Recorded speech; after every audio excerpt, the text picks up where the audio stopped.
அன்பு நண்பர்களே, இந்த புத்தாண்டில் மீண்டும் உங்களை சந்திப்பதிலே நான் மிக்க மகிழ்ச்சி அடைகின்றேன். இந்த ஆண்டின் முதல் ஞாயிற்றுக்கிழமை ஆண்டவருடைய திருக்காட்சி விழாவை நாம் கொண்டாடுகின்றோம். இந்த விழாவிலே 3 ஞானிகள் ஆண்டவர் இயேசுவை, குழந்தை இயேசுவை தரிசிக்க வருகின்ற அந்த நிகழ்வை நாம் கொண்டாடுகின்றோம். இந்த 3 ஞானிகளின் வருகை என்பது அதன் வரலாற்று பின்னணி என்ன, அது சுட்டி காட்டுகின்ற இறையியல் உண்மைகள் என்ன, இந்த விழா நமக்கு இன்று சொல்லுகின்ற செய்தி என்ன என்பதை பற்றித்தான் இன்றைய இந்த சிந்தனையிலே நாம் பார்க்கவிருக்கின்றோம். இந்த விழாவிலே நாம் புறையின மக்களுக்கு ஆண்டவர் தன்னை வெளிப்படுத்துவதாக நாம் கொண்டாடுகின்றோம். இந்த ஞானிகள் எங்கிருந்து வருகின்றார்கள்? இவர்கள் இஸ்ராயேல் மக்களா என்றால் அப்படி இருக்க வாய்ப்பு இல்லை. இவர்கள் கீழ்த்திசையிலிருந்து வருகின்றார்கள். பாலஸ்தீனத்திற்கு கிழக்கு பக்கமாக உள்ள நாடுகளிலிருந்து வருகின்றார்கள். இதன் உண்மைத்தன்மை அல்லது வரலாற்று உண்மையை தேடுகின்ற பொழுது வில்லியம் பார்க்லே என்பவர் இந்த ஞானிகளின் வருகை என்பது கேட்பதற்கு அற்புதமாக இருக்கின்ற ஒரு அழகான இறையியல் கதை என்று ஒதுக்கிவிட முடியாது என்று அவர் சொல்லுகிறார். இந்த விழாவுக்கு பின்னால் ஒரு வரலாற்று நிகழ்வு இருக்கின்றது என்பதை வில்லியம் பார்க்லே 3 காரணங்களை சொல்லி விளக்குகின்றார். முதலாவதாக, இந்த ஞானிகள் யார்? இப்படிப்பட்ட ஒரு குழு அந்த காலகட்டத்திலே இருந்ததா என்று தேடுகின்ற பொழுது, குறிப்பாக மிதியான் நாட்டிலே, இந்த மிதியான் நாடு பாரசீக பேரரசின் ஒரு பகுதியாக இருந்தது.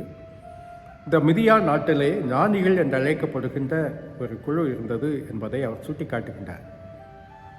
துவக்க காலத்திலே மிதியான் நாடு பாரசீக பேரரசிலிருந்து விடுபட்டு தனி நாடாக இயங்க வேண்டும் என்று போராடிய ஒரு போராளி குழு தங்களுடைய முயற்சிகள் எல்லாம் தோற்று போகவே, காலப்போக்கிலே இவர்கள் இந்த உலகத்தின் கவலைகளில் மனத்தை செலுத்துவதற்கு பதிலாக வாழ்வின் பொருள் என்ன என்று தேட ஆரம்பிக்கின்றார்கள். இவர்கள் வானவியல் கற்றவர்கள். வானத்தில் தோன்றும் புதிய மாற்றங்கள், புதிய தோற்றங்கள், இவை இந்த உலகுக்கு சொல்லுகின்ற செய்திகள் என்ன என்பதை பற்றியெல்லாம் ஆய்வு செய்யக்கூடியவர்கள் இவர்கள். எனவே இவர்கள் புதிதாக ஒரு விண்மீன் எழுவதை கண்ணுற்ற போது ஏதோ ஒரு பெரிய நிகழ்வு நடந்திருக்கின்றது என்பதை இவர்கள் கணித்திருக்கக்கூடும் என்பது இவர் சொல்லுகின்ற முதல் வாதம். இந்த புதிய விண்மீன் எழுதல் புதிதாக ஒரு மன்னர் பிறந்திருக்கின்றார் என்று எப்படி அந்த செய்தியை சொன்னது என்ற ஒரு கேள்விக்கு பார்க்லே சொல்லுகின்ற பதில், அந்த காலகட்டத்திலே இருந்த ஒரு நம்பிக்கை. அந்த காலகட்டத்திலே உலகம் முழுவதும், குறிப்பாக கிழக்கு நாடுகளில், கீழ்த்திசை நாடுகளிலே இப்படிப்பட்ட ஒரு நம்பிக்கை. என்ன நம்பிக்கை என்றால், கீழ்த்திசையிலிருந்து ஒரு மன்னர் பிறந்து வருவார், ஆட்சியும் அதிகாரமும் அவருக்கு கொடுக்கப்படும் என்ற ஒரு நம்பிக்கை பரவலாகவே இருந்தது என்று ரோமை பேரரசின் வரலாற்று ஆசிரியர் சுட்டோனியஸ் என்பவர் எழுதி வைத்திருக்கிறார். த லைஃப் ஆஃப் வெஸ்பேசியன் என்று சொல்லக்கூடிய வெஸ்பேசியனின் வாழ்க்கை வரலாற்றை குறிப்பிடுகின்ற பொழுது இதை அவர் குறிப்பிட்டு சொல்லுகின்றார். அதே போல் டாசிட்டஸ் என்ற அந்த வரலாற்று ஆசிரியர் எழுதிய குறிப்பிலே இந்த மன்னர் யூதேயாவிலிருந்து வருவார் என்ற ஒரு நம்பிக்கை பரவலாக இருந்தது என்பதையும் இவர் குறிப்பிட்டு சொல்லுகின்றார். இப்படியாக எதிர்பார்ப்பு என்பது ஒரு மன்னரின் பிறப்பு என்பதாலேயே இந்த ஞானிகள் இந்த புதிய விண்மீன் எழுதலை ஒரு மன்னரின் பிறப்பு நிகழ்ந்திருக்கின்றது என்று தெரிந்துதான் தங்கள் பயணத்தை இவர்கள் மேற்கொண்டிருக்க வேண்டும் என்று அவர் சொல்லுகின்றார். மூன்றாவதாக, அந்த விண்மீன் பற்றியது. அப்படி ஒரு விண்மீன் தோன்றியதா என்று கேட்கின்ற பொழுது, இயேசு பிறந்த காலகட்டத்தில் நிகழ்ந்த சில விடயங்களை நாம் பார்க்க வேண்டியிருக்கின்றது. ஒரு 11ஆம் ஆண்டில், கிமு 11ஆம் ஆண்டில் ஹேலிஸ் காமெட் என்று சொல்லுகின்ற இந்த ஹேலியின் அந்த விண்மீன் வால் நட்சத்திரம் தோன்றியது பதிவாகி இருக்கின்றது. அதுபோல் கிமு 5 மற்றும் கிமு 2க்கு இடைப்பட்ட காலகட்டத்தில் சாட்டர்ன் அண்டு ஜூபிட்டர், சனி வியாழன் ஆகிய 2 கோள்களும் ஒரே நேர்கோட்டிலே தோன்றி பிரகாசமாக ஒரு தோற்றத்தை கொடுத்தது என்று பதிவாகி இருக்கின்றது. இனி இயேசு பிறப்பதற்கு சற்று முன்பாக 2 ஆண்டுகளுக்கு முன்னதாக சிரியுஸ் என்று சொல்லக்கூடிய அந்த விண்மீன், சிரியுஸ் நமக்கு தெரியும், டாக் ஸ்டார் என்று அழைக்கின்றார்கள். அந்த விண்மீன் சூரிய உதயத்திற்கு சற்று முன்பதாக மிகவும் பிரகாசமாக தோன்றியது என்று சொல்லப்படுகின்ற பதிவுகள், இவற்றையெல்லாம் வைத்து இவற்றில் ஏதோ ஒன்றைத்தான் இந்த ஞானிகள் பார்த்திருக்க வேண்டும், இது ஒரு புதிய செய்தியை சொல்வதாக அவர்கள் புரிந்து கொண்டிருக்க வேண்டும், மன்னரின் பிறப்பு பற்றி எதிர்பார்ப்பு இருப்பதால் அவர்கள் பயணப்பட்டு வந்திருக்க வேண்டும் என்று அவர் கணித்து சொல்லுகின்றார். இந்த நிகழ்வு சுட்டி காட்ட விரும்புகின்ற இறையியல் உண்மைகள் என்ன என்பதைத்தான் நாம் ஆழமாக சிந்திக்க வேண்டும். பொதுவாக மீட்பர் பற்றிய செய்தி இஸ்ராயல் மக்களிடையே ஒரு செய்தியாக, இஸ்ராயல் மக்களை மீட்க கடவுள் மீட்பரை அனுப்புவார் என்பதாகத்தான் புரிந்து கொள்ளப்பட்டிருக்கின்றது. ஆனால் கடவுள் இந்த உலகத்தில் மனிதனாக வந்தபோது அவரை சந்தித்த மக்கள் யார் என்று பார்க்கின்ற பொழுது, யூதம் புறக்கணித்த, யூத சமுதாயம் தன் எல்லை கோடுகளில் வைத்திருந்த இடையர்கள், சமுதாயத்தின் ஓரங்களில் வாழ்ந்தவர்கள், இவர்கள் ஆண்டவரை தரிசிக்கின்றார்கள்.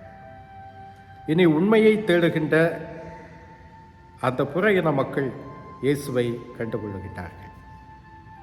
அதற்கு நேர் எதிர்மறையாக யூத மக்கள் அவரை புறக்கணிக்கின்றார்கள்.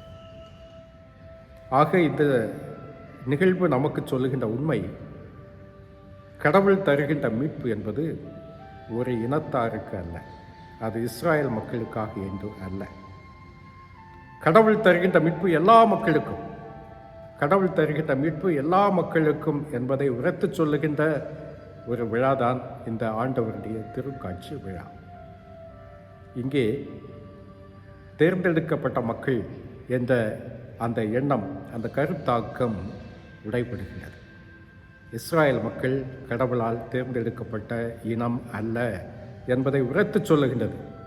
ஏனென்றால் மதம் கடந்து மனிதர்கள் இயேசுவை சந்திக்கின்றார்கள். இயேசு என்ற அந்த உண்மையை தேடி வருகின்ற மனிதர்கள், இந்த உலகம் புறக்கணித்த மனிதர்கள், இவர்கள்தான் கடவுளால் தேர்ந்தெடுக்கப்பட்டவர்கள்.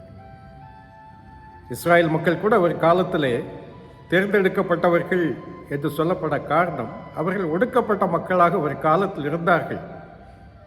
அவர்களுக்காக கடவுள் குரல் கொடுத்தார், போராடினார், மோசேயை அனுப்பினார். இதெல்லாம் வரலாறு. அடுத்ததாக ஞானிகள் கொண்டு வந்த இந்த காணிக்கைகள் பற்றியும் நாம் சிந்திக்க வேண்டும். அவர்கள் கொண்டு வந்த அந்த காணிக்கைகள் பொன், தூபம், வெள்ளைப்போளம், இந்த 3 வகையான காணிக்கைகளும் இயேசுவின் 3 வகையான பணிகளையும் தன்மையையும் சுட்டிக்காட்டுவதாக கொள்ள முடியும். பொன், இயேசு ஒரு அரசர், மன்னர் என்று ஏற்றுக்கொள்ளுகின்ற ஒன்றாகவும், தூபம் வழிபாடுகளிலே பயன்படுத்தப்படுகின்ற இந்த தூபம் இயேசுவே நிலையான குரு என்பதை ஏற்றுக்கொள்வதாகவும், அவரே கடவுளுக்கும் மனிதனுக்கும் இடையே இணைப்பாளர் என்ற உண்மையை ஏற்றுக்கொள்வதாகவும், வெள்ளைப்போளம் என்ற அந்த மூலிகை பொதுவாக இறந்த உடல்களுக்கு மரியாதை செய்கின்ற பொழுது பூசப்படுகின்ற ஒன்று என்பதால் அவருடைய இறப்பை சுட்டிக்காட்டி இறைவாக்கினர்கள் எல்லோரும் இந்த உலகத்திலே கொல்லப்படுகின்றார்கள். அதுபோல இயேசுவும் ஒரு இறைவாக்கினராக சாவை சந்திப்பார் என்பதை சுட்டிக்காட்டுவதாகவும் நம்மால் நிச்சயமாக பொருள் கொள்ள முடியும்.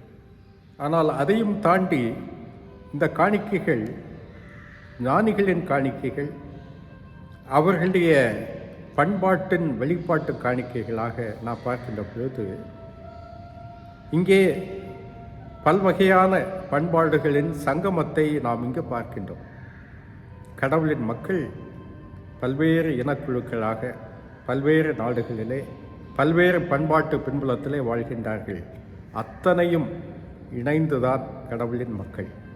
இந்த பன்முகத்தன்மை திரு அவை அமைக்கப்பட்டிருக்கின்ற விதத்திலும் வெளிப்பட வேண்டும் என்பதுதான் இந்த விழாவின் சவாலாக நான் பார்க்கின்றேன். எல்லா மக்களும் ஒரே மொழியில் வழிபடுவார்கள். எல்லா மக்களும் ஒரே விதமான அடையாளங்களை பயன்படுத்தி கடவுளோடு வழிபாடு செலுத்துவார்கள் என்று அந்த ஒருமையை வலியுறுத்துகின்ற ஒரு பாணி அண்மை காலங்களிலே திரு அவையில் பரவுவதை நாம் பார்க்கின்றோம். ஆனால் உண்மையில் இது இன்றைய விழாவுக்கு எதிர்மறையான ஒரு சாட்சியாக நான் பார்க்கின்றேன். இனி இந்த விழா தனிப்பட்ட வாழ்க்கையிலே என்ன செய்தியை சொல்லுகின்றது?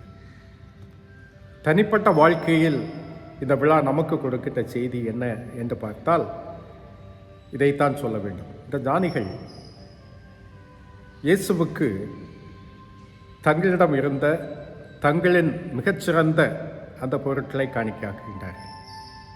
அதைத்தான் இன்றும் நாம் செய்ய வேண்டும்.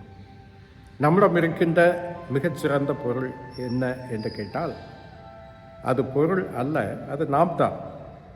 நாம் கடவுளால் படைக்கப்பட்டிருக்கின்றோம், அதனால் முழுமையாக்கப்படவில்லை. 2ஆம் நூற்றாண்டின் இறுதி காலகட்டத்திலே வாழ்ந்த ஐரேனியஸ் என்ற அந்த புனிதர் சொல்லுவது போல, மனிதனின் முழுமையில் தான் கடவுளின் மகிமை விளங்குகின்றது. மனிதன் முழுமை காண வேண்டும், அவன் ஆற்றல்கள் முழுமை பெற வேண்டும், அவனது திறமைகள் வளர்க்கப்பட வேண்டும், அவன் முழு மனிதனாக மாற வேண்டும், முழு வளர்ச்சி பெற வேண்டும் என்று சொல்லுகின்ற அந்த முழுமையை நோக்கிய அந்த பயணத்தில் நம்மை அர்ப்பணிப்பது தான் கடவுளுக்கு நாம் செலுத்துகின்ற காணிக்கையை கொடுப்பதாக நான் பார்க்கின்றேன். இனி நாம் தனிப்பட்ட மனிதர்களாக வாழவில்லை, குடும்பங்களில் வாழ்கின்றோம். எனவே நமது வாழ்க்கை குடும்பங்களுக்கும் காணிக்கையாக வேண்டும். உங்களுடைய குடும்பத்துக்கு நீங்கள் எதைத்தான் காணிக்கையாக்க முடியும்? நீங்கள் குடும்பத்துக்காக உழைக்கின்றீர்கள், ஆனால் உண்மையிலே நீங்கள் குடும்பத்திற்கு செய்ய வேண்டியதை செய்கின்றீர்களா என்று கேட்டால் பல நேரங்களில் இல்லை என்று தான் சொல்ல வேண்டும். உங்கள் பிள்ளைகளை நீங்கள் கேட்டு பாருங்கள். அப்பா ரொம்ப ஹார்ட் ஒர்க் பண்ணுறாங்க, அம்மாவும் எப்போ பார்த்தாலும் வேலை, எங்களுக்குன்னு நேரமே இல்லை. உங்கள் பிள்ளைகளுக்கு நீங்கள் கொடுக்கின்ற காணிக்கை உங்களுடைய பொன்னான நேரம்தான். உங்கள் பிள்ளைகளுக்கு நீங்கள் கொடுக்கின்ற காணிக்கை உங்களுடைய பிரசன்னம், நீங்கள் உடனிருக்கின்றீர்கள் என்ற உணர்வு பிள்ளைகளுக்கு இருக்க வேண்டும். உங்கள் நேரம், உங்கள் உடனிருப்பு, உங்களுடைய அக்கறை கொள்ளுகின்ற அந்த தன்மையை அவர்கள் பார்க்க வேண்டும். இந்த மூன்றும் நீங்கள் கொடுக்கக்கூடிய காணிக்கையாக இருக்க முடியும். ஆண்டவரின் திருக்காட்சி விழாவை கொண்டாடுகின்ற நாம் நம்முடைய சிந்தனைகளை விசாலப்படுத்தும். அகில உலக திரு அவையாக நாம் வாழ்ந்தாலும் கடவுள் நம் பண்பாடு வழியாகவே நம்மோடு பேசுகின்றார். கடவுளுக்கு நாம் அர்ப்பணிக்க வேண்டிய காணிக்கைகள் கூட நமது பண்பாட்டின் சின்னங்களாகத்தான் இருக்க முடியும் என்பதை நாம் உணர்ந்து கொள்வோம்.